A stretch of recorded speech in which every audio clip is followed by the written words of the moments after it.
You know when you order a new video game, or a golf club, or a blender, and then it arrives at your door, you get a little thrill. Imagine how much more thrilling it is when you order a new car. With Nissan at home, you can shop for the perfect ride and order it without ever having to go anywhere. Sure beats a golf club or a blender. Buy a new car entirely online with Nissan at home. Delivered direct from dealer to driveway. Thrill starts here. Services may vary at participating dealers, subject to applicable law. See dealer for details. Hello, Discover here to explain our cash back match. Here's how it works. We give you cash back for using your Discover card on the things you were going to buy anyway. Then we match that cash back in your first year. And that's why we call it Cashback Match. Now to recap and say cashback one more time. We match all the cash back you've earned at the end of your first year automatically. Discover. Exceptionally common sense. Learn more at discover.com/match. Limitations apply.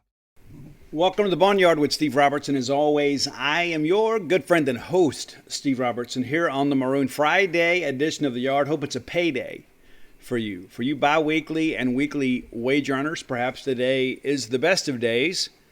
Hope that you guys have a chance to get out and go do something fun this weekend. We don't have any college football, I don't think. There may be some lower level football, but no football for the first time in a long time. We got plenty coming up, though. Be a lot of fun. I want to share a couple things with you personally before I get into today's show. So 30 years ago today, I woke up and was getting dressed to go to work. And on my way to work, Lamar County Sheriff's deputies pulled me and my drummer, Shelby Stogner, over. And next thing you know, I'm on the ground and got a gun in the back of my head and was on my way to jail. And had an opportunity to visit quite extensively with Lamar County Sheriff's Department and detectives. And ultimately, went to the RED program, went to drug rehab before I went. And so I share that with you guys too because I believe in transparency. There are some people that love me that wish I wasn't quite so transparent. You know, it's like, well, you know, do we have to keep talking about this? Well, yeah, we do, because it keeps me alive and it keeps me sane. And there are many people out there that struggle with addiction. And so I do my best to be a beacon of experience, strength, and hope, to share some light in the world. I think there are a lot of people, too, that get sober and sometimes forget what it's like to be unsober. And so I haven't forgotten those feelings. I remember the fear and the trepidation, the anxiety that goes along with that, because you wonder, it's like, you know, is my life over? There were so many people in my hometown of Columbia, Mississippi, you know, because you know how it is in small towns. Like I got charged with a handful of stuff. I got charged with a lot of stuff I wasn't even guilty of. Of course, it didn't hold up. But the reality of it is there was a lot of people that had me basically indicted for everything short of the Kennedy assassination. And I guess if I'd been living, they'd have tried to rope me into that too. But because of the fact there were so many rumors out there were people like, well, he must have narked in order to get such a good deal. Yeah, I think when it was all said and done, you know, they were talking about as many as 20 different charges. I was guilty of about 6. Pled guilty for 4. But I own it. It's who I was. It's not who I am, but it is who I was. And there are some people, even to this day, they want to hold that against me. And you know what? That is a you problem, not a me problem. There's a difference. I've addressed my issues. I've paid my debt to society. I've done my best to do good with my life ever since. Now, that doesn't mean that I'm not immune from making mistakes. I do. I still continue to make some mistakes. I still have a lot of character defects, but I continue to work on them. But I want to share with you a couple things that I have learned in 30 years of recovery. No drink, no drugs in 30 years. And so here are a couple things that I would share that I think earth people don't fully appreciate. If you've never been an addict, I don't know that you can speak intelligently about addiction. There are a lot of people that go to school and they kind of get clinical knowledge, but I lived it. And I continue to live it, and I continue to deal with other people who are in the throes of addiction. And so I share this with you in hopes perhaps of helping remove some of the stigma about addiction. There are a lot of people that see this as a morality issue. It's not. It's not a morality issue. It's not a situation of bad people trying to become good. It's about sick people trying to get well. And I think there is an important distinction in every bit of that. And so I share that with you because I want people to understand this. There are a lot of people out there that contact me at least twice a week. I get a message or a phone call or a lunch or something like that from somebody who knows someone that is really struggling. I had lunch earlier this week with a local clergyman who had lost a longtime friend to heroin addiction. And this is somebody at times that worked in recovery. Because the wolf is always at the door. Always. I know this.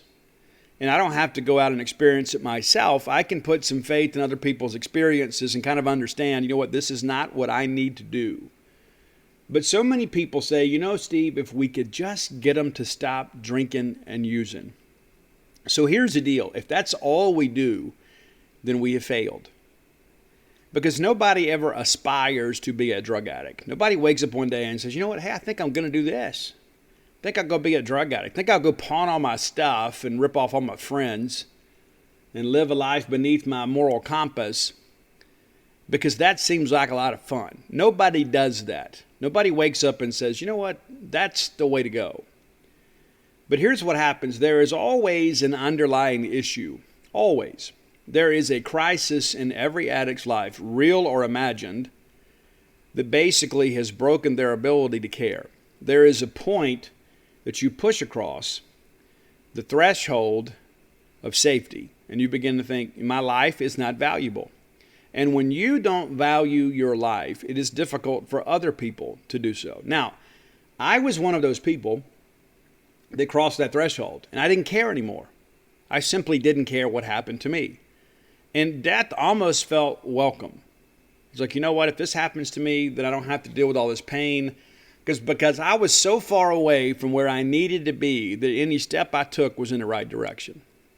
That's not hyperbole. That's not just something cute that I heard. That is the reality of the life that I once led. And so I share that with you because I think it's an understanding that people need to have, is that if we don't address the underlying issue, then people are absolutely damned to drink and use again. Because if all we do is take away their medicine, we haven't truly treated the sickness. And there is a lot of sickness. There are a lot of people that have very serious trauma in their lives, whether it be physical, mental, emotional, or spiritual. And in some cases, it's all four. And so when we get them to stop drinking and using, there are certain steps we have to take. Many people require professional help. There are others that I have a great amount of respect for that can just kind of do it by going to AA or NA. They get a sponsor, they work the steps, and next thing you know, they're doing great. The second thing I want you to know, and probably the most important, is the pathology of relapse is identical. Every person that I have ever spoken to that has relapsed or was on their way to a relapse, there are some significant things that are similar in their story. The first thing that I will say is that I always hear this, well, AA didn't work for me. Okay, well, let's talk about that. Did you go to meetings? No. Did you get a sponsor? No. Did you work the steps? No. So it's not that AA didn't work for you, it's that you didn't work for you. You didn't work for AA. I was one of those people too. I was one of those unfortunates that my first sponsor was a guy that I absolutely despised, to be honest with you. And I picked him to be my sponsor because I knew that he would hold me accountable. And basically, he told me, he said, Steve, you're too smart to get sober because you're going to try to find the easier, softer way. You're not going to do what people ask you to do. And I've always been that kind of person. If you tell me to do something, I am not going to do it.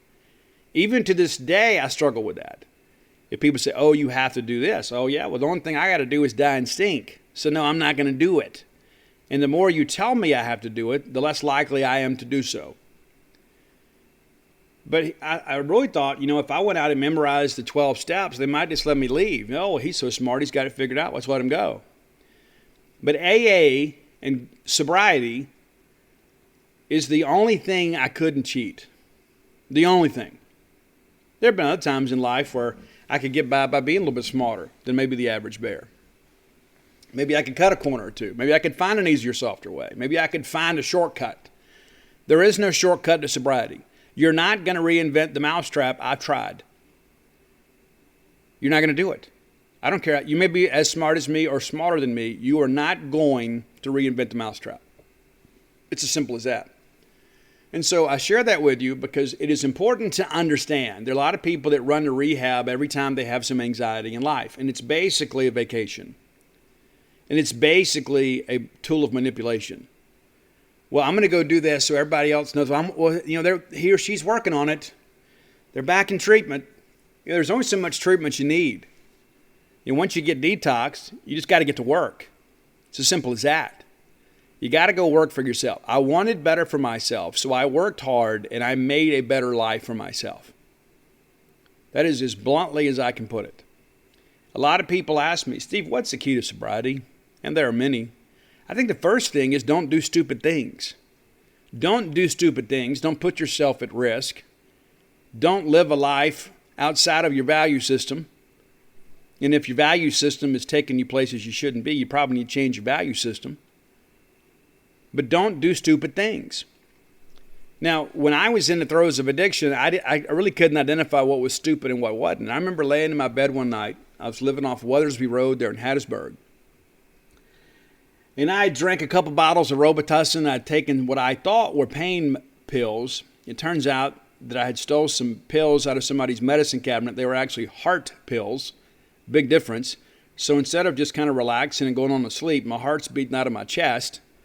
And I thought I was going to die right there in my apartment because I was too proud to go to the ER because I didn't want people to know that I was a drug addict. I didn't want to go because then all of a sudden there's a phone call that's got to take place and somebody's got to call and say, hey, what's he in there for? Well, we had to pump his stomach. He took all these pills. Well, where'd he get the pills from? Well, then I got to explain all that stuff. If I was ever in your house back in 1991, good chance I went through your medicine cabinet, just being honest. But that's not who I am these days. And so I never forget that. There are some people that do, and it just really doesn't matter that they remember. It's important that I remember. But I am 100% a recovering drug addict and alcoholic.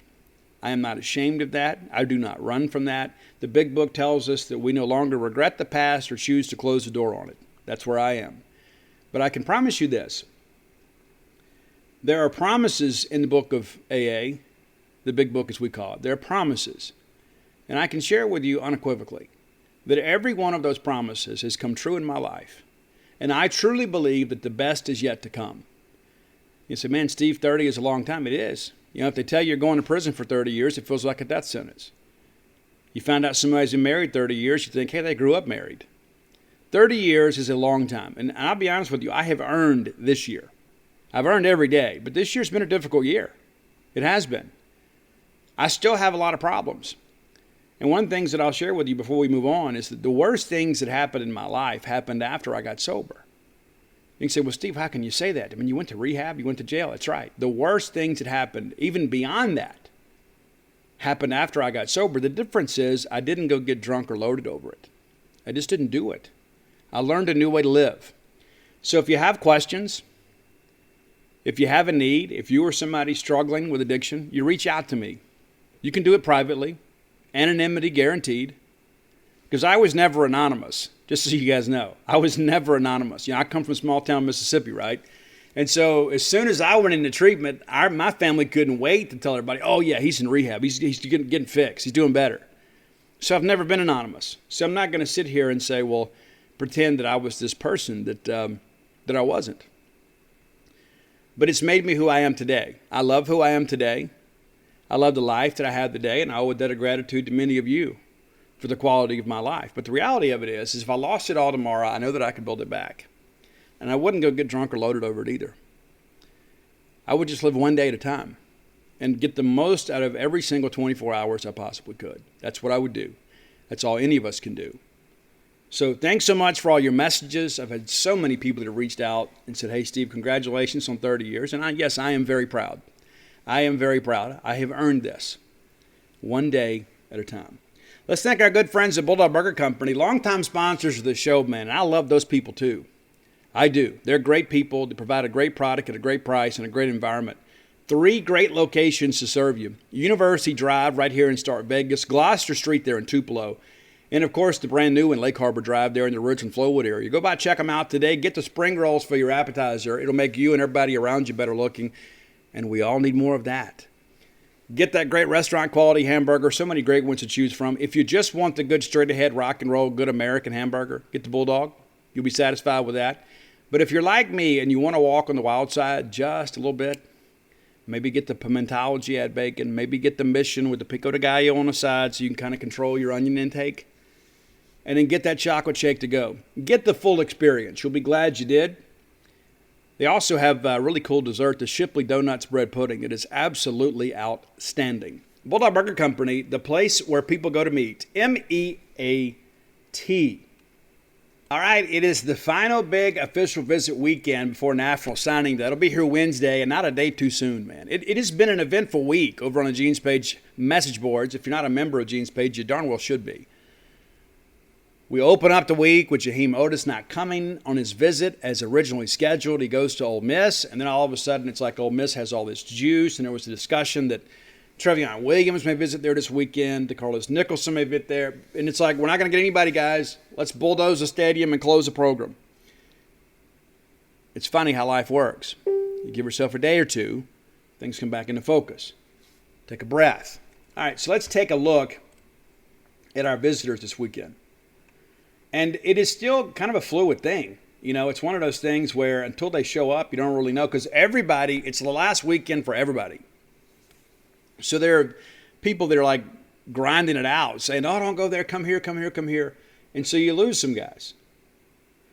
So Xavion Thomas, who is a wide receiver out of John Ehret High School in Marrero, Louisiana. Mike Leach was in the home earlier this week. So he went and saw Xavion and went and saw Javay Gilmore, the linebacker commitment.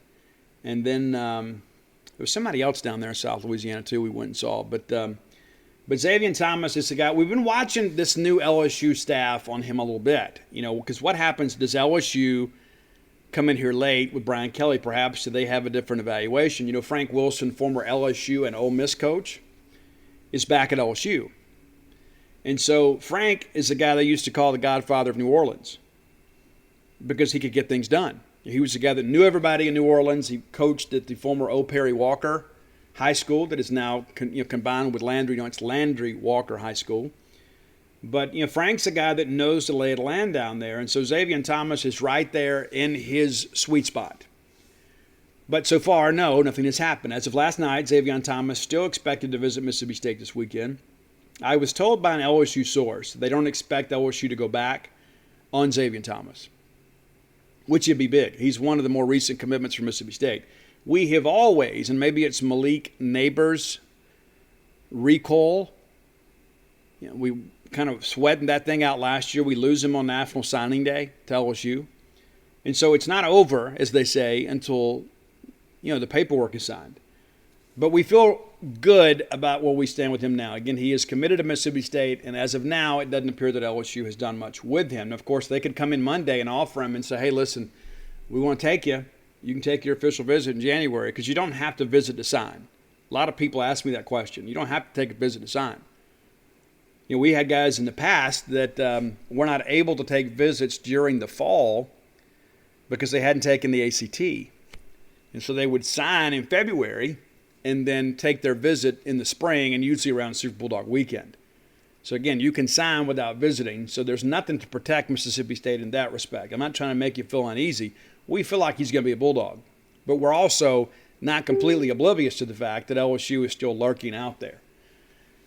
Defensive back and Mississippi State commitment Wesley Miller of Heritage Academy. He'll be in this weekend too. He is a guy too, to be honest with you, and shame on all of us. I think sometimes we forget what a good get he was when we got him. So let's kind of take a trip down memory lane here. Wesley Miller, of course, from Heritage. Very, very popular over there. So Wesley Miller, let me run down this offer list for you too. You know, there was some talk back then that Ole Miss had momentum with him. And the fact that Ole Miss would ever have momentum with a kid in the Golden Triangle is a problem for us. It wasn't true. That's what they were reporting.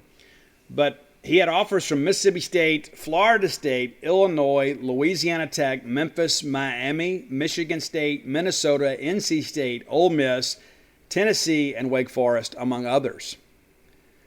And so we forget, because of the fact that he committed so early, it's like if that guy commits this week, everybody is beside themselves with glee. But a lot of times what happens is when guys commit early, and it's good for them to kind of get the process behind them, but they lose their hype. Like, oh my goodness, if we had a guy with all these Power 5 offers choosing us late, we would feel like that we had won signing day. We may win it anyway. But Wesley Miller is an outstanding prospect and a guy that we expect to come in here and play safety. Pretty fleet of foot. There was some discussion last year. I was probably the first one that raised the issue. I was a little bit worried about his foot speed. And then he began to put up some better times. His senior film, I think, is even better than his junior film. Be a great addition. His family, very, very, very big on education. And that was a big part of his decision. A chance to play in the SEC and get a great education right here close to home so friends and family can share in the experience. So, again, not expecting any drama with him. All right, Mamu Ben Wahid of Grayson, Georgia, currently committed to West Virginia. We heard yesterday he may not visit. Now today, we're told he is, that he is going to visit Mississippi State. And again, that's another defensive back. And, listen, we're still working. That's the thing a lot of times, too, if there is a setback, that's where I give this staff a lot of credit. They are able to kind of roll with the punches a little bit better than maybe some people in the past that have been here at Mississippi State. There's always a, quote, backup plan. And I don't know that even you would consider it a backup plan. But Mamu Ben Wahid is a corner prospect, comes in at 6 foot, 180 pounds, has over 30 offers. How about that? How about that? Been committed to West Virginia since June. Took his official visit there back in June, on June 4th, and then Georgia Tech there on June 11th, and then elects to commit to West Virginia. And it has been relatively quiet until the contact period opened up, so State will bring him in. He's out of Loganville, Georgia, Grayson High School out there. That name should be familiar. Grayson routinely produces major college prospects. But a chance to play in a Southeastern Conference reasonably close to home, that makes Mississippi State kind of an intriguing opportunity. He has some other offers from the SEC, of course, Arkansas being one, and then Mississippi State, South Carolina, and a few others. Alabama showed some interest, didn't offer. But again, over 30 offers. So this is a guy that is absolutely highly coveted and would be a great addition. Have no clue at this point if he's serious about flipping from West Virginia. I think most people would say, I'd rather be here in the wintertime than there. They may beat us in the summer. But the reality of it is you get him on campus, you always have a shot. You just got to get him here. So we'll see how things progress there. Jordan Bailey of Hillsboro, Florida. This is another big-time guy. He's a running back, formerly committed to Pitt. He will be here. Mike Leach was in the home earlier this week, kind of affirming the visit. He will be here. And you say, well, Steve, I thought we weren't going to take but one running back in the class. Well, that's true. But you got Dakota, and then Dakota's a guy. What happens if Dakota signs a pro baseball contract this summer? And then all of a sudden you're short a running back. So you take another one if you can get him. And then, of course, if Dakota doesn't sign a pro baseball contract, or if he decides to go to school anyway and then play pro baseball, he can still play college football. Well, then you sign him in fall camp, and that scholarship grant would count forward. And you may have one or two left over anyway. So the safe play here is to go get another back, and Jordan Bailey is outstanding, absolutely outstanding. That would be a great late get for Mississippi State. We were expecting Moses Alexander of Kilgore Junior College. He is not going to make the trip. However, junior college cornerback DeCarlos Nicholson affirms last night that he will be at Mississippi State this weekend. There was a lot of discussion about him visiting Ole Miss. They tried to get him to Ole Miss last weekend. He elected to stay home. Kentucky was hoping to get him back up there on an unofficial visit, kind of a tough thing to do to get from Petal to Lexington, Kentucky on your own dime, and then turn right back around, a day later and come back and be ready for school. And it's finals week at Perk, right? So it just wasn't very practical. So he elects to stay home, study, take care of things. So that leaves him one weekend. So, of course, Ole Miss and Mississippi State both kind of jockeying for position to get him in. Now, DeCarlos had said about 10 days ago that he was down to two schools, Kentucky and Mississippi State, and that Ole Miss, of course, tried to jump back in there. Florida State's Mike Norvell was in there Monday night, and then Auburn has been in touch a little bit too. So there are still some options. And again, you don't have to visit to sign. So he could visit us and then certainly sign somewhere else. But he is expected to be here this weekend, along with good friend and teammate Percy Lewis of Mississippi Gulf Coast Community College. Now, Percy, also a Mississippi guy from McAdams, down there around Kosciuszko. And so Percy is arguably the most important offensive recruit left on the board. It's incredible to think about that because we're losing both tackles. So this is a guy we would expect to come in January, work hard, get in SEC football shape, and then man down one of those tackle spots departed by Charles Cross and Scott Lashley. So he has an opportunity here. Ole Miss situation is a little bit different on the 2 deep. That's not to say that he couldn't play guard, but if he wants to play tackle, the better opportunity is going to be here. Now, he has a lot of Mississippi State people in his mother's side of the family. He does. And I'm told that he is actually cousins with Victoria Vivians. So there are some positives. We will see how things progress, but probably going to be a signing day announcement for him. Not exactly sure when maybe he notifies the staffs, but the reality of it is this is a very, very, very, very important visit. He visited Ole Miss last weekend. It is down between State and Ole Miss. He is a former Oregon commitment. There have been several other SEC schools that have offered and tried to get him in for a visit, but at the end of the day, family wants him closer to home, and I think that's what he wants as well. So again, that'll be a State-Ole Miss battle. If I had to call it today, even before the visit, I think it's Mississippi State. Linebacker Avery Sledge of Forest County A. You know when you order a new video game, or a golf club, or a blender, and then it arrives at your door, you get a little thrill. Imagine how much more thrilling it is when you order a new car. With Nissan at home, you can shop for the perfect ride and order it without ever having to go anywhere. Sure beats a golf club or a blender. Buy a new car entirely online with Nissan at home. Delivered direct from dealer to driveway. Thrill starts here. Services may vary at participating dealers, subject to applicable law. See dealer for details. Hello, Discover here to explain our cash back match. Here's how it works. We give you cash back for using your Discover card on the things you were going to buy anyway. Then we match that cash back in your first year. And that's why we call it Cashback Match. Now to recap and say cashback one more time. We match all the cash back you've earned at the end of your first year automatically. Discover. Exceptionally common sense. Learn more at discover.com/match. Limitations apply. AHS. Now, FCAHS was not very good this year. They weren't. But Avery was outstanding. He actually played quarterback, kind of like Bernardrick McKinney in that respect. I'm not going to sit here and say he's going to be as good as BMAC. But that's how athletic he is. Played quarterback and linebacker. Was more of a running quarterback. I think he probably completed maybe 35% of his passes. And some of that's on the receivers too. But he's not a quarterback. He's an athlete playing quarterback. But ran for well over 800 yards and 10 touchdowns this year and was just basically everywhere on defense. This Mississippi State linebacker class opened up expecting to have 2, maybe 3. Now it looks like it'll be 3, probably 4, which opens up an opportunity for Avery Sledge because, of course, Aaron Brule leaves, and he recently announced that he'll be enrolling at Michigan State. Wish him the best. And then, of course, Rodney Gross leaves, and he's headed to Arizona State. So you enter the year thinking, okay, we'll take 2. You have 2 leave. We have to replace those numbers. And so that opens the door, obviously, to take Stone Blanton. Not that we wouldn't have taken him otherwise.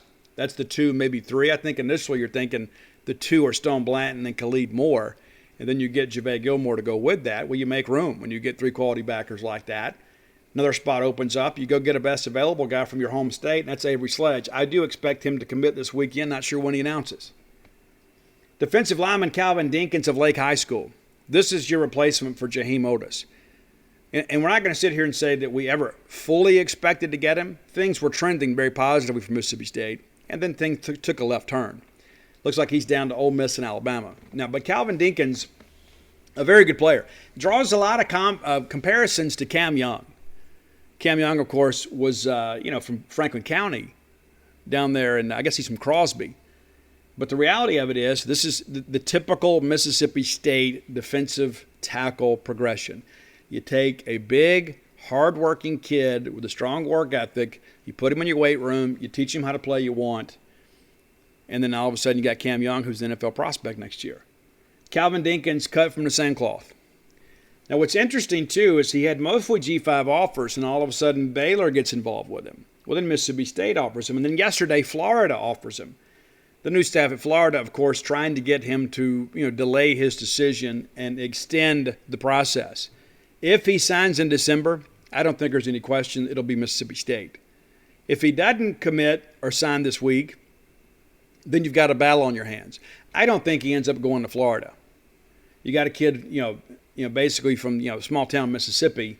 That's not to say that Florida's not a great program. They didn't have a good season, but that's a great program. But I think at the end of the day, there are a lot of young men in Mississippi, and I was one of them growing up. Anything beyond Jackson felt like a foreign country. It really did.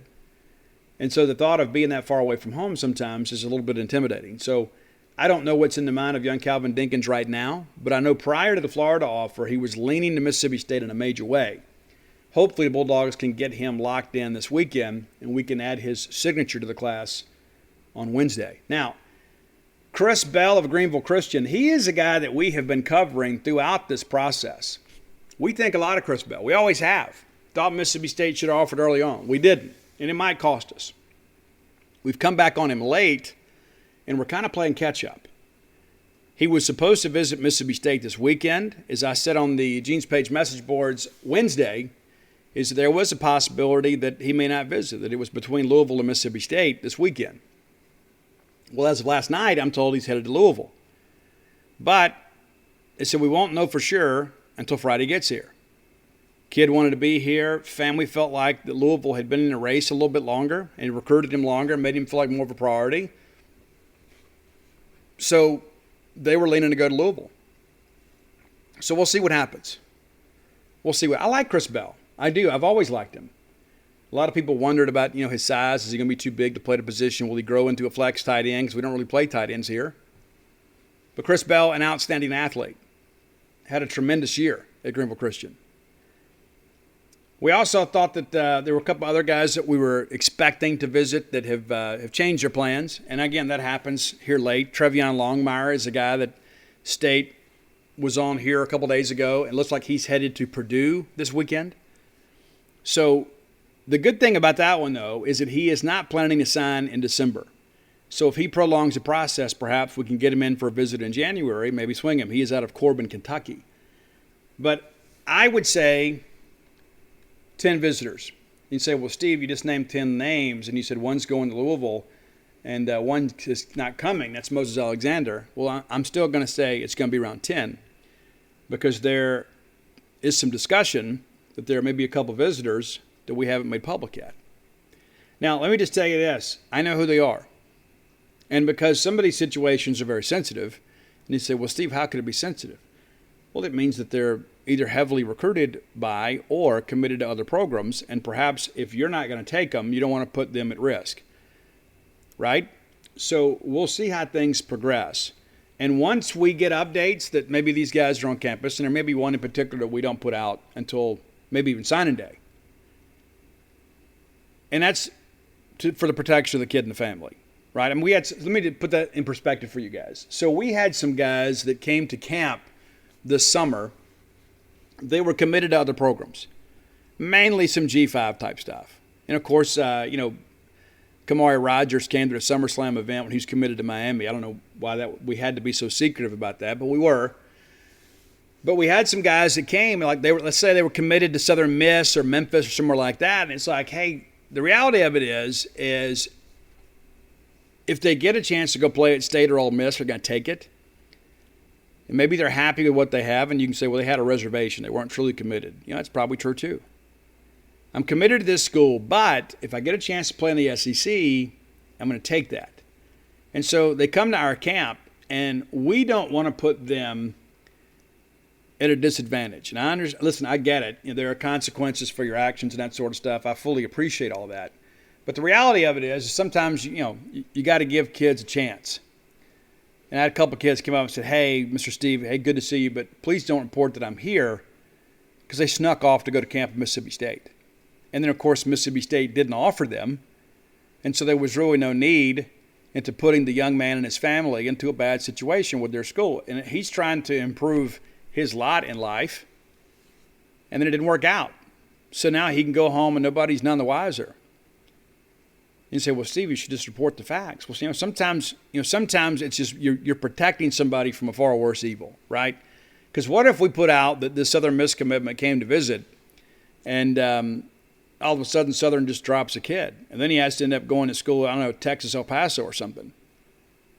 I just think that's the better part of the situation. You just kind of let it go. And you circle back to it later if you need to.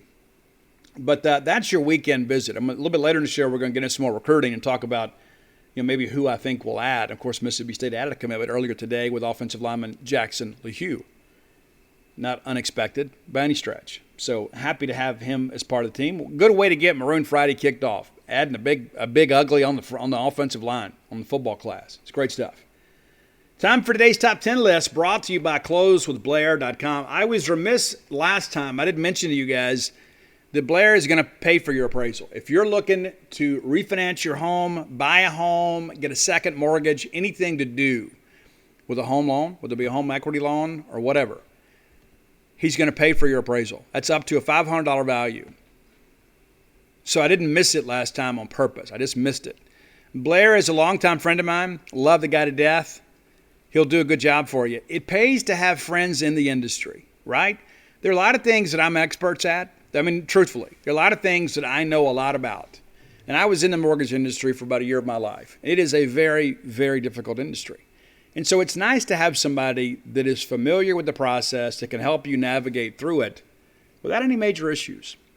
Blair's in the top 1% close ratio in the nation. That's not just with his organization. That's nationally.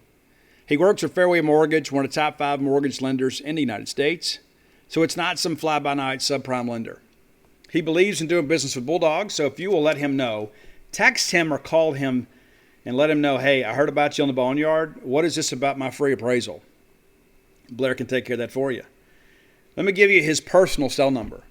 That's right, personal cell number, not an office phone. You're not going to talk to a receptionist. You're going directly to Blair. 601-500-2344. Again, that's 601-500-2344. All right, let's get to the top 10. Again, that's closewithblair.com. If you don't do phones, go to closewithblair.com on the World Wide Web, courtesy of Al Gore's internet. All right, so today's top 10 list, I was listening to this guy recently, and I said, I've had a song of his on the show before, but we haven't done a full top 10 list. So we're doing it, and it's my favorite male candidate from American Idol, or contestant, whatever. It's Chris Daughtry. He was America's favorite male contestant for years and years and years. And I remember back in the MySpace days, when you could put your song up there, like everywhere I went, like on friends' pages, everybody had a Chris Daughtry song on there because everybody was so proud of Chris Daughtry. It was like, here's this regular guy working at an auto parts place, raising somebody else's kid, and then he's got this incredible voice. And he should have won American Idol. He didn't. He should have, but he didn't. But if I'm not mistaken, he has sold more records than any male contestant in the history of the show. I know Ruben Stoddard had a good run too, but I believe that Chris has surpassed him and Clay Aiken. I believe that's correct. Now, of course, there have been some females like Kelly Clarkson, of course, that have done really good, to say the least. That show's still pretty cool. Okay, so here's the deal. I guess it's what you do the voice now. I guess American Idol's back too. I don't watch as much network TV as I used to. So we're going to do Daughtry. I got a few honorable mentions to throw at you too. It's Deep End, All These Lives, and World on Fire. And Chris and his wife recently lost a child unexpectedly. She's a little bit older. It's Chris's daughter that passed away. So our thoughts and prayers are with Chris and his family. Okay, number 10, it's September. And I think this is one of Chris's better vocal performances. I don't think lyrically it's one of the best songs. It is really good. Chris is really good in the relationship rock, right? I mean, most of his songs are about breaking up, getting together, staying together, and this is one of them. Number 9, and this is one about, small town girl kind of down on her luck, and she's had no luck at love. It's Waiting for Superman, which was a big hit too. And it's like a lot of people get through that first couple of albums from Chris and they think, okay, well, he's gone. He's not. Chris is still playing arenas. Number 8, and this is a song that was not a single, but this is the song that's been on the show before. It was on our Slash list. And it's What I Want. And it is an absolute banger of a song. Don't listen to this when you're driving unless you have the cruise control set, because you're going to speed. And rightfully so. This is one of those songs that makes you glad to be alive. It's killer, man. It absolutely is. Number 7, one of the more recent hits for Chris Daughtry is Heavy as the Crown. And that's the thing, when you can really sing, as Chris Daughtry can, you never truly go away. There are a lot of people that had great pop careers that couldn't write a lick of music, that packed out arenas and did Vegas residencies just because they're so gifted vocally. And I think Chris, maybe it's not at that level, but Chris is a guy too, because he has the ability to sing and to elicit emotion from his listeners, that he's got some staying power. Number 6, another great one. It's Crawling Back to You. It's like I went out there and I tried to figure it out, and didn't realize the grass wasn't greener on the other side, so I'm crawling back to you. It's a great one. Number 5, and I think, honestly, I believe that the top 5, I think we would all probably agree that these are the best 5 songs. Maybe we don't agree on the order. But number 5 is Over You. We've all been there too, right? That moment you wake up and say, what, I don't even miss her or him. I don't. I'm moved on. I'm a better person. I've closed that part of my heart, and I'm done. Taking it back. I'm over you. Number 4, What About Now? What about today? It's like, I'm in love with you, but it's like, we're going to give this thing a shot or not? What are we going to do? It's like, it's never the right time. Well, what about now? It's a good song, really is. So number 3, and this is an absolute banger too, and it's No Surprise.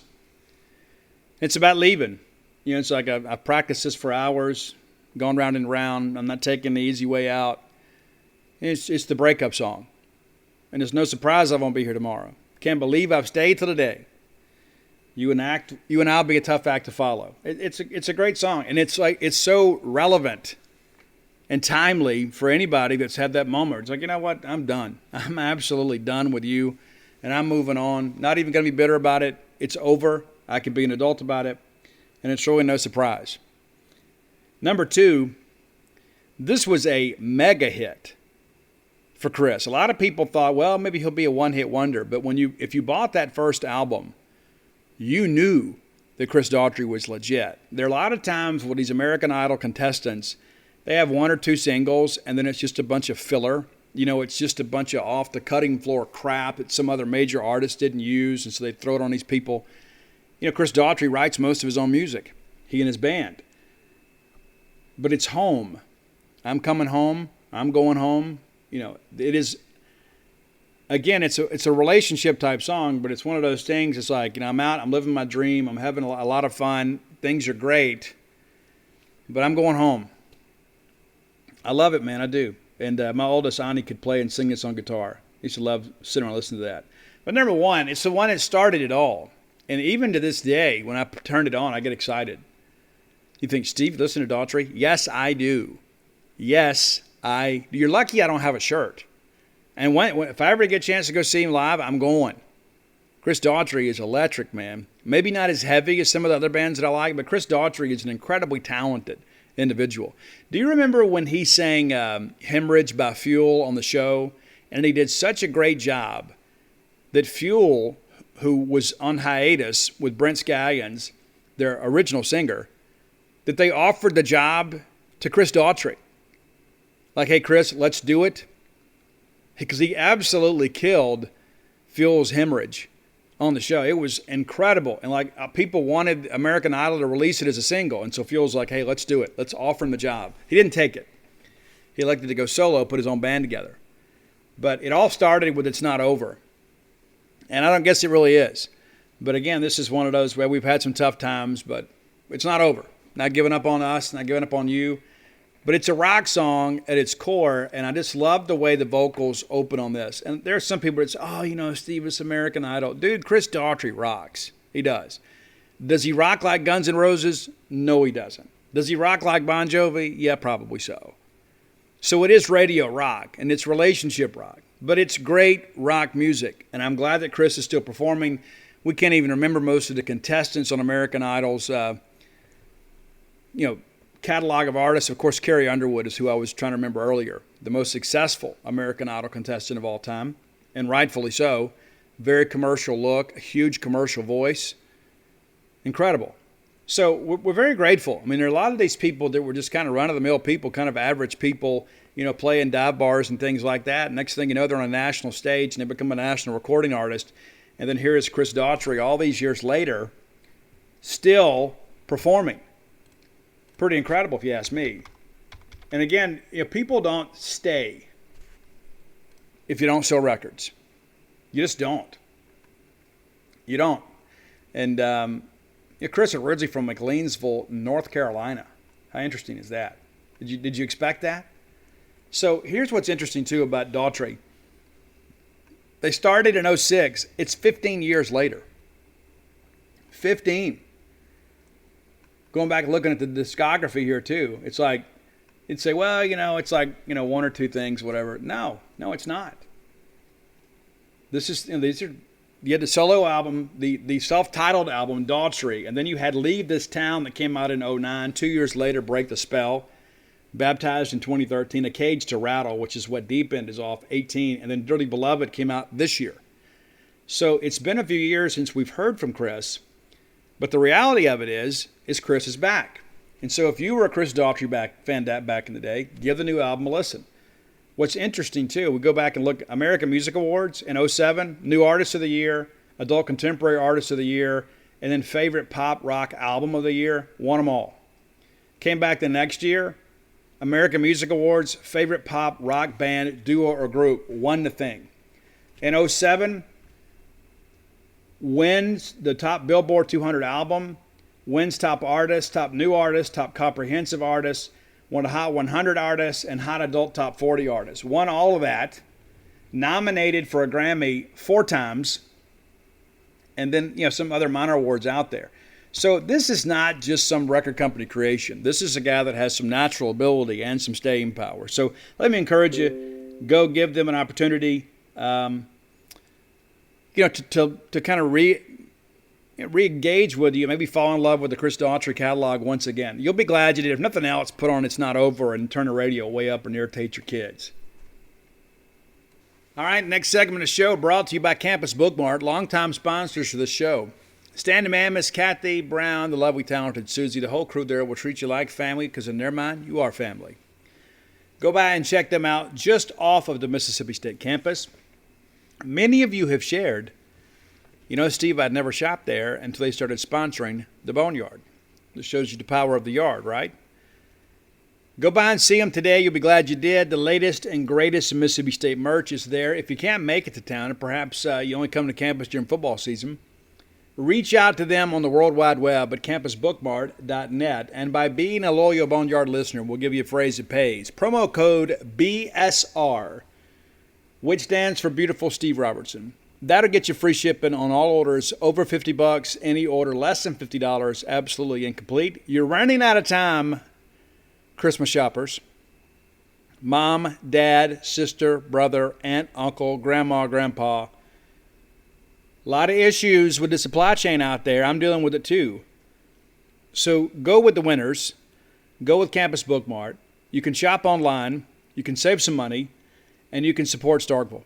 All in one click of the mouse. Go check them out today. Again, that's campusbookmart.net. Let them know that I sent you. Of course, promo code BSR. Let's talk a little basketball. The Mississippi State men nor women played an intercollegiate basketball game this week because finals week. Graduation day for many of our student athletes, but basketball will be back in session tomorrow on the men's side. Bulldogs will be a 1 p.m. tip on ESPNU. If you don't get ESPNU, then watch it on your app. They will take on an outstanding basketball team, Colorado State. Undefeated on the year, 9-0. Now, to be fair, they have not played the most difficult of schedules, but they are still 9-0 and scoring a lot of points, making it happen on the offensive end. Let's run it back here for you. They opened the season with a 29-point win over Oral Roberts, then a 20-point win over Arkansas Pine Bluff. They beat Peru State. I didn't know there was a Peru State until this very moment. They beat them 88-62. They take down Bradley 66-60 out in the Virgin Islands. Then they beat Creighton 95-81. They win the whole shooting match with a 10-point victory over Northeastern. Saturday after Thanksgiving, they take down Northern Colorado in Fort Collins, and then Arkansas Little Rock 86-55 winners there, and then St. Mary's of California 74-58. So they enter Saturday's matchup with a lot of momentum. We'll play that game in Fort Worth, Texas, part of the Naismith Basketball Hall of Fame Classic. And so we're involved in something pretty cool. But this is a team that is certainly capable of beating Mississippi State. Also a team Mississippi State's capable of winning against. And so you win this game, it's a nice little RPI boost or a net boost down the stretch. The guy to watch for them, it's David Roddy. Number 21, David Roddy, playing 29.3 minutes a game, making some things happen, averaging over 20 points, which is pretty rare in college basketball. 10 blocks on the season, also pulling down a ton of rebounds as well, averaging 7.8 boards a game. Not getting a lot of foul trouble either. Pretty good player. Isaiah Stevens, number 4, also contributing a good bit on the offensive end, 14.8 points per game. And then John Tanji, I believe that's how you pronounce that, number 1 for them, a 12.7 per game score. Dixon Thomas, not necessarily a prolific scorer, but averaging right at 10 points a game. So, interesting matchup for us, for sure. And again, a team that's got some positive momentum, playing outside of their own gym for one of the first times this year. Of course, they did go to the Virgin Islands, so neutral court is not necessarily foreign territory for them. So we're going to have to play well. It's as simple as that. We're going to have to play well. This is one of those games that you look at and say, well, kind of overlooked these guys early on, but now it's kind of a sneaky good RPI or net opportunity for Mississippi State. Now the Bulldogs will be back in action in Humphrey Coliseum sooner rather than later. You guys are probably aware of this. Will be Tuesday night, Georgia State. That's an SEC Network Plus broadcast. So if you want to come see the Bulldogs in person, you're going to have plenty of opportunities to do so here over the next few weeks. So we got next week is rather interesting. Both games here in Starkville, and then during the Christmas break, we'll go down and play in Jackson against Winthrop. So 3 chances to see the Bulldogs in their home state here in the next 10 days or so. So be sure and be a part of that. Now, one of the things, too, I wanted to share with you guys, too, I've asked a little bit about the Humphrey Coliseum renovations. Many of you have had questions about that. You've hit me up on Twitter and over on the genespage.com message boards. Renovations for Hump continue. They're on schedule. Now, they're going to do things in a couple phases, but the fan amenity stuff will be taken care of within the next year, unless something changes. But that's the plan. So they get the fan amenity stuff taken care of. That's a concourse. That's anything that you guys can see and touch. That's going to be taken care of in phase 1. Phase 2 will be the player amenities, kind of redoing the locker room and some of their weight room type stuff. That'll be phase 2. Of course, with the supply chain being what it is, the cost of materials has skyrocketed. And so as a result, we've had to make some judicious decisions that make sense for us. And so again, it'll be a new look Humphrey Coliseum sooner rather than later. I know they have worked extensively during the summer months to kind of work on some of the infrastructure, some of the power type stuff. So that's, again, something to look forward to. Many of you have said, Steve, I'd love to see that. My hope is, and even though attendance has been much better this year, that'll kind of get people in the habit of coming back to the Humphrey Coliseum. It's like, we've got this kind of old, dated facility, and the Hump is very special to us. It's very nostalgic. We've got some good memories in that building, but it's time to modernize the Hump. And so that's going to take place. So looking forward to that. Now, Mississippi State women back in action this weekend as well. The ladies will take on UT Martin at Martin, Tennessee. That's a 2 p.m. tip. That's going to be an ESPN Plus broadcast. So you have to subscribe to ESPN Plus if you're looking to watch that game in person. Of course, you can always listen to the Mississippi State Radio Network. Now, the Lady Skyhawks, a little different deal for them. 3-5 on the year. Should be a game Mississippi State can win. They have lost 3 games in a row. Now, they have played some pretty challenging opponents, however. Unlike Colorado State, they've had some success against some mid-majors. But the women of UT Martin, they lose at Kansas State to open the year. They beat North Carolina A&T. They beat Western Kentucky. And that's all part of a three-game tournament up there, the Women's NIT Preseason Classic that took place in Manhattan, Kansas. So they leave there feeling pretty good about themselves, 2-1, and they lose to the home site school. Then they get blasted by Louisville, number 10 Louisville, at Louisville. They beat Illinois State in a barn burner, 54-52. They lose to George Washington down at the San Juan Shootout in Puerto Rico. And then they lose to Virginia Tech, 54-49. They lose then to St. Louis, 59-54 at home. And so, of course, they'll be hosting us this weekend at their place. This is a game Mississippi State has to win. Now, looking at their numbers, not exactly sure, I'm no expert on women's basketball. I'll be the first to tell you.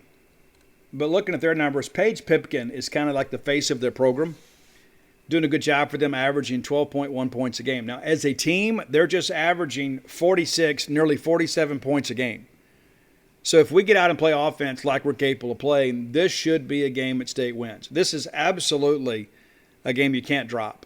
You absolutely can't. We hadn't had a whole lot to cheer about in the last couple weeks in basketball. But this is a weekend that, hey, the men beat Colorado State. That's a quality win. The women beat UT Martin, and you're kind of back on track. You lose that ball game to Oklahoma, and then you lose to Michigan. So you've lost 2 out of the last 3, both against Power 5 opponents, which is not necessarily the best sign getting ready for SEC play. Now, if you're looking to see the ladies in action in person, they'll be back in Humphrey Coliseum to close out the non-conference slate.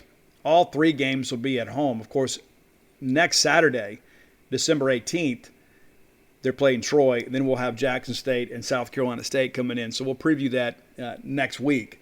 But a chance, again, to kind of get fat a little bit and kind of pad the resume a little bit against some teams that shouldn't be much of a challenge for Mississippi State. So you look at this and think, okay, you could get to 10 wins before you get into SEC play because they should be able to handle these teams. Should be able to. And listen, you guys have read with great interest that Jessica Carter, we talked about transparency in the first segment of the show, just kind of sharing some of her struggles. I thought it was very courageous for her to do that. There are a lot of people that are scared to put themselves out there to admit some type of weakness or admit some type of struggle because they're afraid to open themselves up for scrutiny and criticism. And so I applaud her for doing that, speaking out about mental health, and I wish her the absolute best with that. And listen, I continue to hear that she's not expected back. I've heard a couple different things. That's not to say that it's beyond the possibility that they can't find a way to get her back. But here's the more immediate issue is that she clearly has some personal things that she is having to attend to. And so that should be our focus. Selfishly, we want her on the court. But if that's not what's best for her, if that's not what's best for her mental health, then she doesn't need to be out there. And the reality of it is sometimes you have to be a little bit selfish. And I hate to use that term, but you have to put yourself first. Life is long. And so if you're going to put yourself in a difficult situation that may negatively impact your mental health long term, you need to take a step back. So I commend her again for being courageous. Wish her the absolute best with every bit of that. And hope that she has a speedy recovery and really never has a recurrence of that. I mean, depression is a real thing. I lost a good friend last year to suicide over some depression-type issues, and it still stays with me. I mean, because you just think to yourself, man, I wish I would have known. And here she is letting people know. Here she is saying, hey, look, this happened to me. And it's not just, hey, look at me. It's like, hey, if you're dealing with this too, you're not alone because I've dealt with that.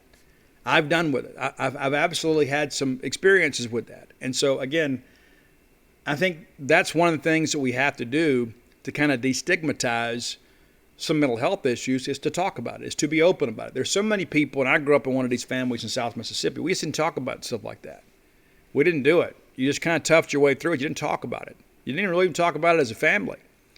You just kind of dealt with it on your own. And maybe perhaps, the window is open for us to be a little more open about that sort of stuff. And so, again, Jessica Carter being very honest and transparent. And, again, there are a lot of layers to all this stuff. You know what I'm saying? It's like you say, well, she's not playing. There's this stuff. And, and we had kind of mentioned there's some off the field or off the court stuff that she's dealing with. We didn't know that this was part of that, And so, again, you just hope that whatever she's dealing with, that she can put behind her and be whole and get back to doing the things that she loves. Because I'm one of those kind of people, and maybe I'm in the minority. Even sometimes people leave, under auspicious circumstances or whatever. I'm always appreciative of everybody's contributions to Mississippi State. You know what I'm saying? It's like even if things didn't work out the way we hoped, I appreciate people choosing Mississippi State, wearing the maroon and white, and going out there and trying to advance our athletics interest. And I hope their educational needs are met at the same time. And so even if they leave prematurely, people say, well, what about this guy, that guy? Listen, while they were here, they were true maroon. And so that's something that I don't forget. And, of course, there are some people that feel like, oh, well, this person left. They betrayed us. They're a traitor. I get that aspect of it too, because I want what's best for Mississippi State. We want talented individuals to be here and, again, kind of advance Mississippi State's athletic efforts. But there is a bigger issue at times. We get kind of acutely aware of what's going on here and didn't always understand that these are people. They're not just, video game figures that are out there playing for our entertainment. There are people that have some personal things they have to attend to. And so, again, very appreciative of everybody that has ever worn the maroon and white, ever. Final segment of the show brought to you by Portico. Our friends at Portico, I've shared with you guys before. If I was moving to Starkville, that's where I would move. And you could have been my neighbor, right? Brooks Bryan, part of a great group. It's brought this great residential development here to Starkville. 1.1 miles from campus. Very easy to get to. You turn off of 82 on the 12, the very first right. It's Pat Station Road. That takes you to Portico. It's a really cool little place. Got that great walking trail out there. It's exciting. You can get out there and have a good time, go to the ball game and go home, walk off all those calories, right? All your tailgating stuff can be right there. Maybe it's a second home for you. Maybe it's your primary residence. Either way, your needs can be met at Portico. Phase 1 completely sold out. Now we're working to Phase 2. Been a handful of those lots that have been sold. House plans picked out. You can do that too. You can get your choice of house plans and your lot right now. So rather than kind of like having to buy a house that's maybe 90% the way you want it, you can have a say in it and probably get it closer to 100% the way you want it. That's always a cool thing, right? So before the builders even pick up the claw hammers and go to work, I guess everybody's using nail guns these days, but you know my point, is you can have a say in all that stuff. So give our friend Brooks Bryan a Diamond Dog. I don't believe they're a former Diamond Dog. Sometimes I may say that. That's like a lifelong designation, right? Don't you agree? You're always a Bulldog, always. And so Brooks Bryan, a guy that's committed to Mississippi State, a guy that's committed to Starkville, he's not going to flip, ever. Every time I go to a Mississippi State sporting event, it's like he's there. And he's got that same little smile on his face, like he's always so glad to see me. And I usually think it was because he really liked me, and that's just kind of how he is. He's always kind of got that smile on his face. But it's 601-416-8075. Again, that's 601-416-8075. If you got questions and maybe you couldn't write the number down or maybe you didn't figure out how to rewind it, hit me up. I'm happy to provide the number for you. Make Portico your next move. All right, let's take an inventory of the Mississippi State class. This is one of the last times that we're going to be together before National Signing Day. So let's kind of take a look at where we are. Right now, we're ranked 28th in the country with 16 verbal commitments. 16. To kind of break that down for you, that's 10th in the SEC. We've got 8 players from the state of Mississippi, 2 from Georgia, 2 from Louisiana, 2 from Texas, 1 from Alabama, 1 from Tennessee. That's 1 quarterback, 4 receivers, 3 offensive linemen, 2 defensive linemen, 2 linebackers, 2 defensive backs, and that's kind of where we are. And you got a couple of athletes, so we're kind of fit in where they get in. So what's next? Well, we're probably going to be right at 25 when it's all said and done give or take a few, depending on transfers. I still expect us to sign north of 25, probably somewhere between 25 and 30. If I had to set it today, I'd say 27. If I had to pick today, 27, maybe 28, maybe. Could be more depending on other people leave, right? I mean, Martin Emerson declared for the draft today. We expect Charles Cross to do the same. So those are two guys that are on your scholarship rolls that won't be there next year. And who knows? A possibility they may not play in the bowl game. But the reality of it is this is more about signing day. So who do we add? Well, it's funny you ask. Let's go ahead and take a look at some of the guys. I mentioned earlier Percy Lewis. That is probably the most important offensive line prospect remaining on the board. I feel good about it. I felt great about it about 10 days ago. I feel good about it. I didn't even feel bad about it when he visited Ole Miss last weekend. Now, here's the thing. When you go on these visits, and of course at Ole Miss, it's probably ramped up a little bit more than perhaps it is other places. But you're going to have a great time. That's just the reality of life. I've never interviewed a player that had a bad experience on an official visit. Now, sometimes there's travel concerns, right? But as far as that when they get on campus, it's a blast. It's an absolute blast. And why wouldn't it be? It's like sometimes we forget what it's like to be young. I mean, you're 18, 19, 20 years old, and you've always aspired to hang out with college kids, right? Well, who are the best college kids to hang out with? Well, it's the student athletes, right? They're the big men on campus. They're the popular people around campus. They know where all the best parties are. They have the coolest friends. They hang out with the prettiest girls. I mean, that's just kind of how life works, right? And so you get on campus, and maybe you're from small town Mississippi, maybe you're from some rural community in Texas or whatever, and all of a sudden you get here, and our great student body is out there having a great time, blowing off steam after finals. I'm sure the Cotton District will be absolutely packed all weekend long. There'll be some people that may have gone back, but I suspect everybody will hang out for a couple days before they rush back home. Got a lot of our college students. I know some even within my own family, it's like Christmas break is too long. They don't want to go to class, but they don't want to be away from their friends. So they'll hang out a little bit. And so, when these guys take visits, I mean, it's like, hey, you get here and all of a sudden everybody is treating you special. You go to the hotel, they've got like a gift bag in there. They've got, in some schools obviously have more gifts in there than others. But I digress. But, your name is on stuff. Like one of the things they did, and I'm sure they still do it now because Andrea is still around, been here 6 years. But, she was a student worker before that. But, they would kind of find out through mom or whoever, what the favorite snacks were for players, and they'd get them for them. So, like, they get here, and it's like this welcome basket, and you've got, like, all your favorite snacks and drinks or whatever.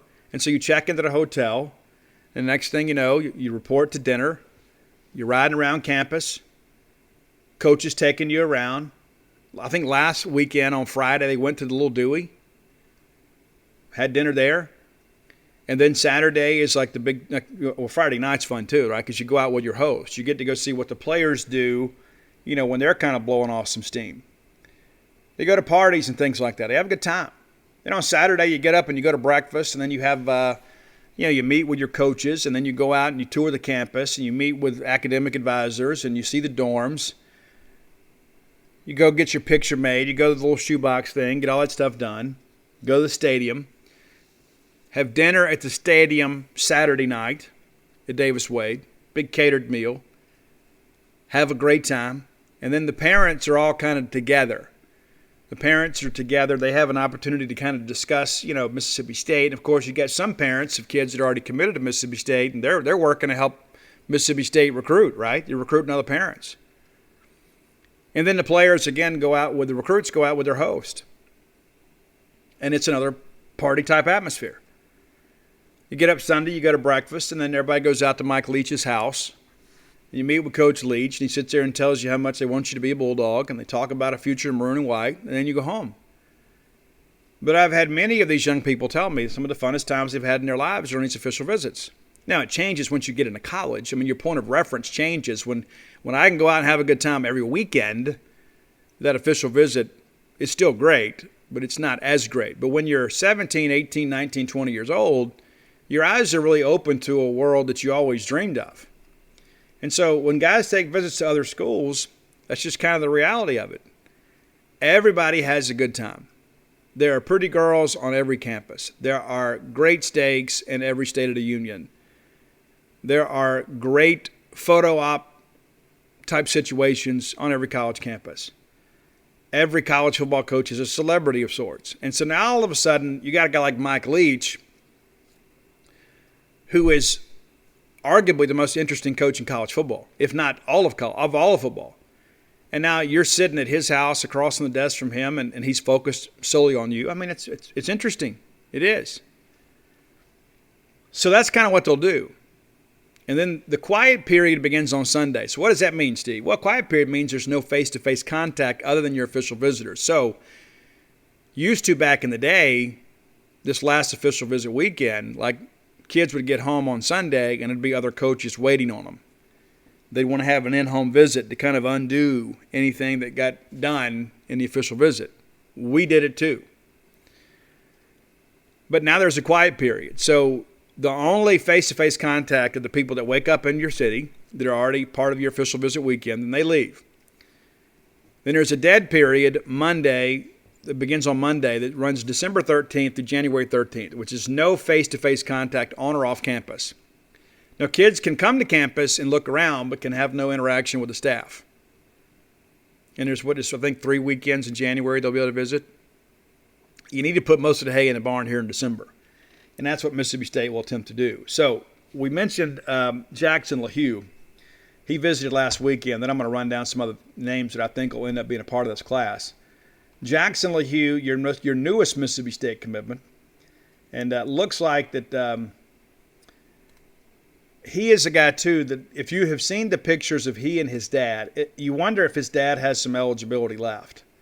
What's interesting, too, is 2 years in a row that Coach Mason Miller has taken a commitment from Virginia Tech. That's one thing you read a lot because like people get invested in their narrative and they forget about the facts. Steve, do we ever flip anybody else? Well, yes, we do. Yes, we do. We do flip people. We flipped one from Ole Miss this year. Last year we flipped Albert Reese. We flipped Cannon Boone. And again, that's back-to-back years that we've taken a commitment from Virginia Tech late. Now you say, well, what's the connection with Texas? Well, there's a former high school Texas coach that was on staff at Virginia Tech as an off-the-field recruiter. They have some connections there. And so we have some connections in Texas due to Mike Leach's time out there. And, of course, Mason Miller and others have some relationships out there. And so, again, Virginia Tech last year was rumored to be making a coaching change, and basically we creatively and correctly recruited Cannon Boone to realize, you know what, if Fuente isn't fired this year, he'll be fired next year. So you're going to be all the way out there, that far away from home with a brand new staff. You don't know if you're going to fit the scheme. And so he says, you know what, I'm going to go with the sure thing. I'm going to go with Mike Leach. And he's here, redshirted this year. Will challenge for your starting center spot next year, provided that LaQuinton Sharp doesn't come back. Of course, that's still an issue that's still being discussed. But you go get Jackson Lehu this year. And this time you didn't have to say, hey, Fuente may not be here next year. You know he's not here next year. So running down the offer list here, and a very intelligent guy. So he's got a ton of Ivy League offers. Of course, he commits to Mississippi State over Virginia Tech. He has Columbia, Dartmouth, Harvard, Houston Baptist, Lamar, New Mexico, Penn, Virginia, Yale, and some interest from a couple Texas schools down there. Now, Texas Longhorns were kind of flirting with him a little bit. And it was like, hey, they may call you Thursday and say, come in this weekend for a visit, man. And basically, Jackson Lehu didn't want to be anybody's plan B. He's like, you know what? I don't want to go be a tackling dummy for somebody. I want to go where I'm wanted. He was wanted at Mississippi State. And I want to give Mason Miller a lot of credit here because of the fact, as soon as this situation unfolded in Blacksburg, as soon as it was announced that Fuente is gone, all of a sudden you got Jackson Lehu tweeting out an offer from Mississippi State. I mean, it was almost immediate. I think maybe he sent the offer out like the next day. But it was like, hey, let's go poach a commitment from a staff that's on the way out.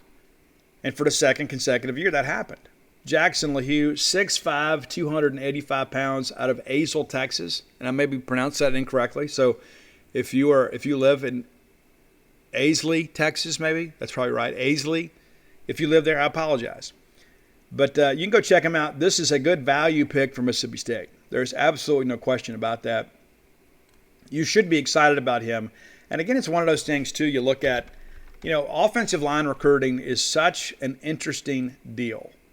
It is such an interesting situation because, guys develop at different rates, right? I mean, Charles Cross, people forget Charles Cross came in here and we barely played him as a freshman so we could redshirt him because he needed to add some weight. And now here we are 2 years later. Guy's going to be a first-round draft pick. So you go get a guy like this, 6'5", 285, and they say he's closer to 6'6". I think he's probably closer to 6'5", maybe 6'4.5". But the reality of it is your offensive linemen at Mississippi State are getting bigger and longer. And so you add him into Lucas Taylor, a guy that we flipped from LSU. Oh, had we forgotten that? Yeah, we had. And then you got Jackson Cannon, a kid that visited Mississippi State last year and loved it so much and said, you know what, if I get an offer here, that's where I'm going. So you've got those three guys in the boat. We expect to add Trent Ramsey, too, out of Tampa, Florida. Mike Leach in the house this week, and he visited last week. So we feel really good about the direction of that one. That's exciting, too. So that gives you 4 offensive linemen, and then if you're able to get Percy Lewis, and that is a State-Ole Miss battle. And again, as of right now, I feel good, not great about State's chances. Because I never discount Ole Miss's recruiting efforts during the dead period. And I'm sure they love all that boogeyman stuff. They like to have that type of perception, right, that they're going to throw their weight around. But the reality of it is this is a guy, too, that is a coveted player. He is a big-time player and a guy that will make either of these teams better next year, or he should. So in the event that happens, you can get those 3, have 5 offensive linemen, and then maybe if things work out just right, maybe you go get a tackle at the portal. Maybe you go get an experienced guy while some of these younger guys kind of get a stopgap guy. A lot of people have said, well, Steve, why aren't we more aggressive? Well, we're trying to get these guys in the boat first. And you can do both, but at the same time, too, there's still going to be value in the portal. There are going to be a lot of guys go in the portal after bowl games, including some of your Bulldogs. Not a lot of big ones, but we didn't expect Aaron Brule either. But the bottom line is there still will be some guys that will move on. So we mentioned the linebacker class. You got Javay Gilmore in. You got Khalid Moore in. Both of those guys are studs. I don't care what they're rated. Both of them are like 88 and change. I don't care. These guys are difference makers. These are guys, you get them in your weight room. These are guys that'll be, on the front of the media guide someday. And then you get Stone Blanton, and that appears to be Mississippi State and South Carolina now. Again, Ole Miss has not had an in-home visit with him, which is rather interesting. They chased him and chased him and chased him and thought they were going to get him, and all of a sudden it's time to do in-home visits, and they don't. I'd like to know the thinking behind that. I know the spin is, well, we found better options in the portal. Okay, cool. Where are they? Why aren't they visiting this weekend? There's just something about that I'm just kind of intrigued by.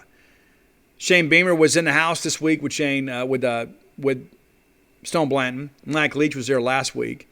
And so I fully expect it to be Mississippi State. I won't be totally shocked if he goes to South Carolina, but I'm not expecting that at all. I'm expecting him to come to Mississippi State. And then you add Avery Sledge from Forest County AHS. Now all of a sudden, if you go watch film on these guys, you add 4 backers. And we added some guys last year too, but you add 4 high school guys that can kind of grow and develop. It kind of reminds me of the class we signed a couple years ago. I guess it's going back 4 years ago now. We signed Nathaniel Watson, Aaron Brule, and Jed Johnson in the same class. A lot of people wondered, would Jet be a career special teams guy? He's not. He's starting, one of your most productive tacklers. Buki Watson was a guy that wanted to play wide receiver. We converted him to a linebacker, one of your most productive tacklers. Aaron Brule had a really good run here at Mississippi State, and he's now headed to Michigan State. But this kind of reminds me of that group. And to be honest with you, I think this group is as athletic as that group, if not a little bit more. And so now you start thinking about Zach Arnett, the groceries that he's putting in the cupboard, you can feel really good about the future of your defense. We talked about wide receivers. Now, we could take a best available. There, let's say if a Marion Walker, Notre Dame commitment out of Ponchatoula, Louisiana, Notre Dame would probably honor the commitment, even though Brian Kelly's gone. It doesn't look like LSU is going to react. But would you take him if he wanted to come? I think you do. And Mississippi State very heavy last year, wide receivers. You actually had 6 last year. So you got Marquez Dortch now, Excited about him. Flipped him from Ole Miss. You got Xavion Thomas, a former Louisville commitment. And again, we're kind of just holding out hope that LSU didn't offer him. Caden Pope, a guy that you beat 20 or so schools for to get out of Savannah, Tennessee, Hardin County High School. And Janoris Hopson, one of the best receivers in the state of Mississippi. I actually have him number 2 in Mississippi behind Larry Simmons at Moss Point, who, again, the drama with that one's been over really for a long time. I know we spent some time on the Mississippi State campus, and there was a lot of intrigue, too, about what's going on down on the Mississippi Gulf Coast. Why was Ole Miss having these guys not visit campus? But so you got 4 receivers in now that I think you feel really good about those guys. But if you could get another guy, I think you take him. And I think that's one of the things, too, because those numbers give it, then they take it. I think Chris Bell is one that probably says, hey, they already have 4 receivers committed. They're going to move me to linebacker. I don't play linebacker.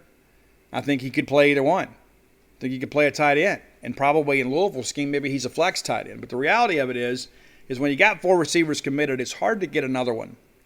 But then you roll out there and show how often that we rotate at receiver and how many catches are kind of spread throughout the depth chart, and you can feel really good about that. But you could add another receiver. Now, as I mentioned, I do think we take another running back. I think Dakota Jordan will basically wait and sign a national letter of intent later. So don't expect Dakota Jordan to sign with Mississippi State next week. But don't panic if he doesn't. I think you just simply wait it out because you don't want to have him sign and then not take advantage of that scholarship and you could have used it somewhere else.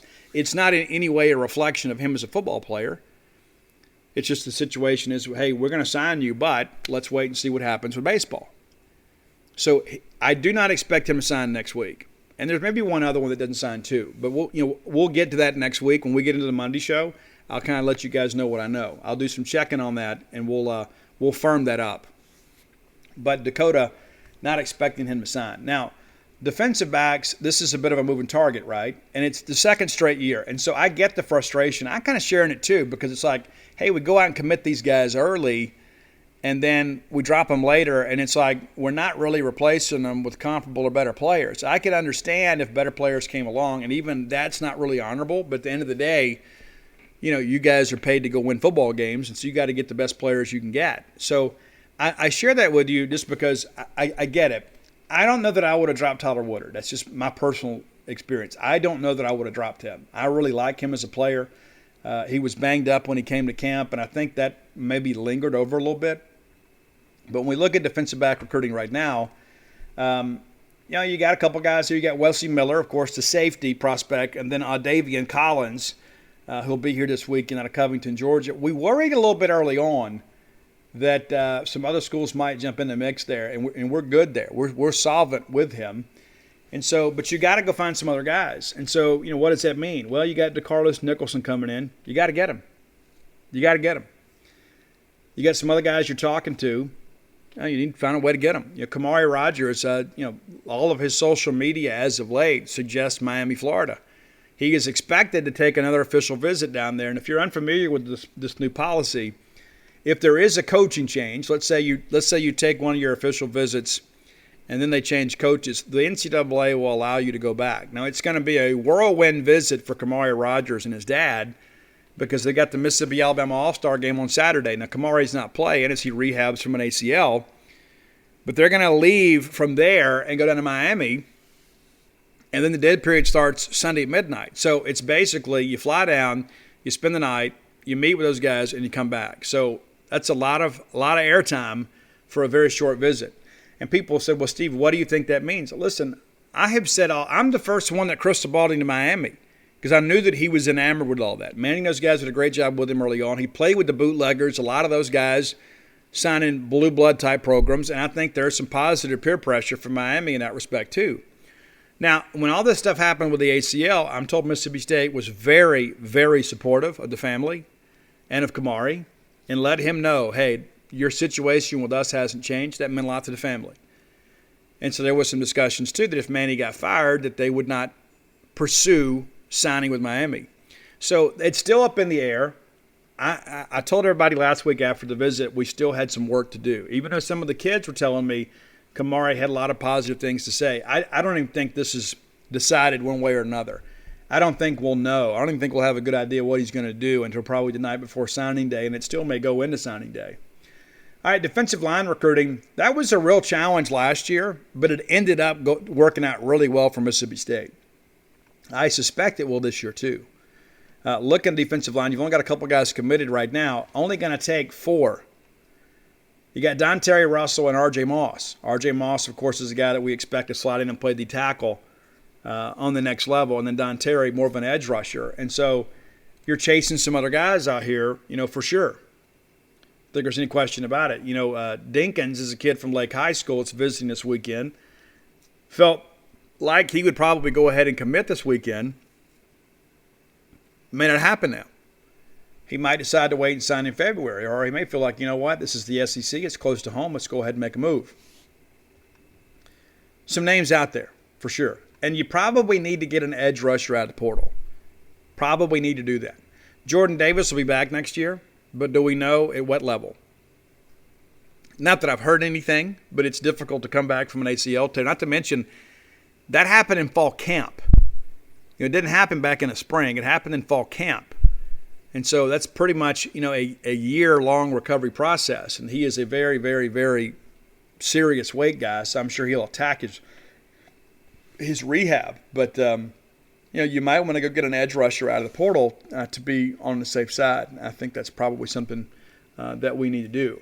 So, gonna scholarship a kicker from somewhere too. Got to find one out of the portal. As you guys know, you don't need me. There's no expert analysis required to know that Mississippi State had a lot of kicking trouble last year.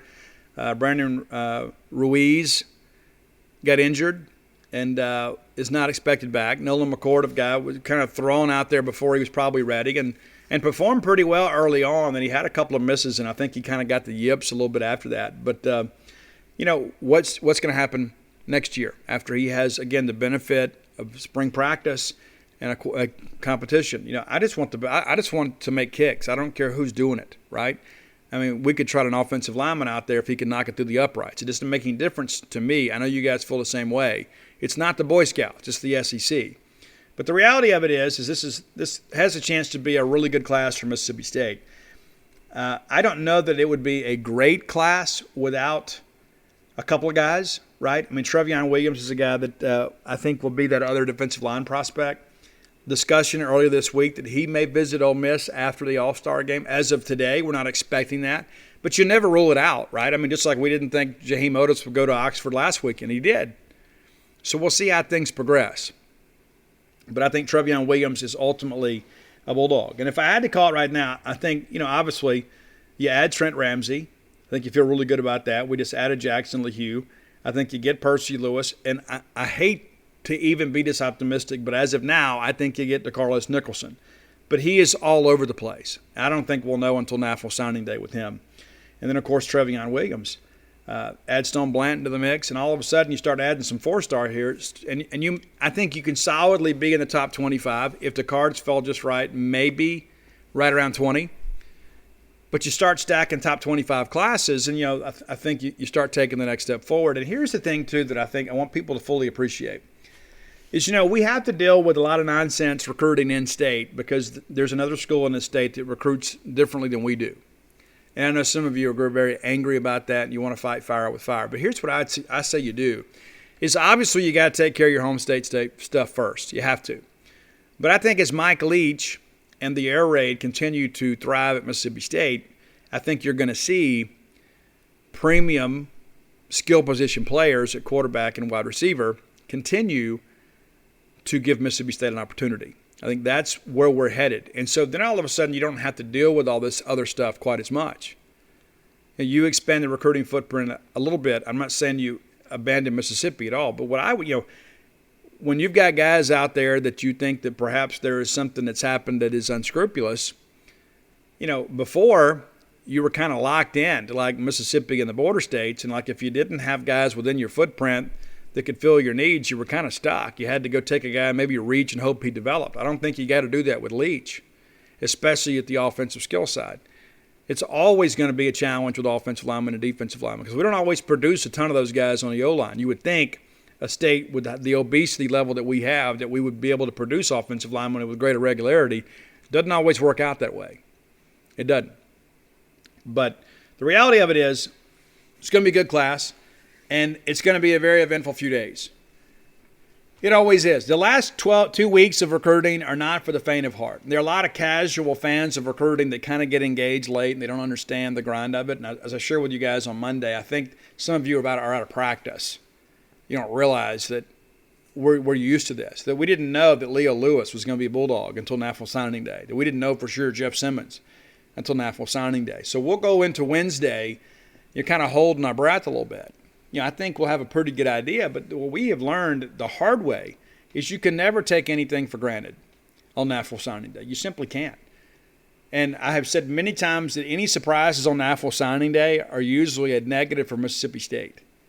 Now, that's not to say that we won't go in there and have some positive momentum, because I think you're probably going to have 5 or 6 commitments on National Signing Day. I think they'll commit to Mississippi State this weekend or early next week and just make the formal announcement on Wednesday. So you may not be aware of it. We may not be aware of it, but your coaching staff will be. I don't think there will be a lot of anxiety except maybe 1 or 2 players as we get into Wednesday. I think that's interesting. And I think, again, you guys will be like, oh, my gosh, we got so much invested in these 5 or 6 kids. And I think we'll get most of them, and I think we'll feel good about the class. But and again, that's one thing, too. I was against the early signing period because I didn't see enough wrong with the current system. But I do like the fact that you get a second bite of the apple. So if you don't get everybody you need in December, you still have a chance to get somebody in January, perhaps, and maybe they're not a comparable player, but you do get somebody that perhaps can come in and fill a need for you. And with the transfer portal, it's kind of a game changer, too. I know a lot of schools are going to invest double-digit scholarship opportunities for the transfer portal, just like Michigan State did this year. That's enough for today. Back on Monday. I will be earlier recording the show on Monday, and we'll look forward to talking to you guys then. And if you're looking for Stark Villains gear, go to starkvillains.com. You can still order books at dogpilethebook.com. You can sign personalized copies of everything but Dogpile. I'm telling you, it's we're 14 days out now. It's just nobody wants to tell me for sure of an actual delivery date. I'm not expecting it. Okay, so we'll expect it in January, and I will get that firmed up. Once my publisher is back in town, I will get that firmed up, and we will get you guys an actual delivery date. But I would say it's safe to say now it's going to be January. So if you bought it for somebody for Christmas, I'm told the publisher is going to email something out, kind of like an IOU or whatever, that you can put under the tree. And I did my part. I can promise you that. It has been very frustrating for me because everybody messages me. And you feel free to do it. I'm happy to do it because it's my name on the book. But this is one of those things that's kind of beyond my control, and you guys have been great about understanding. And again, it is a fabulous book, if I do say so myself. It was one of the funnest things I've ever worked on. So you can look for that. But if you need something else to put on the tree, you can get signed copies of Flim Flam, Stark Villains, or Alpha Dogs at dogpilethebook.com. And if you're looking for Blooms of Oleander, you can find it just about anywhere. It won't be signed unless you buy it through Bookmart and Cafe. And I've had people that have sent me pictures as of late that they picked it up, and I appreciate that more than you know. Well, that's it for today. We'll see you on Monday. Until next time, let's all live our lives in a way we make more friends than enemies, and people can see a difference in the way we live. Hello, this is Discover, and we take customer service very seriously. We know that if you have a question or concern about your credit card, that's a serious matter, and you need to talk to a real person about it. So we offer around-the-clock access to seriously talented representatives in the USA. Again, it's a serious endeavor. The only funny thing about it is Bob. If you call us and Bob answers, you're in for a treat. Get 100% U.S.-based customer service and talk to a real person day or night. Discover. Exceptionally common sense. You know when you order a new video game, or a golf club, or a blender, and then it arrives at your door, you get a little thrill. Imagine how much more thrilling it is when you order a new car. With Nissan at home, you can shop for the perfect ride and order it without ever having to go anywhere. Sure beats a golf club or a blender. Buy a new car entirely online with Nissan at Home. Delivered direct from dealer to driveway. Thrill starts here. Services may vary at participating dealers, subject to applicable law. See dealer for details.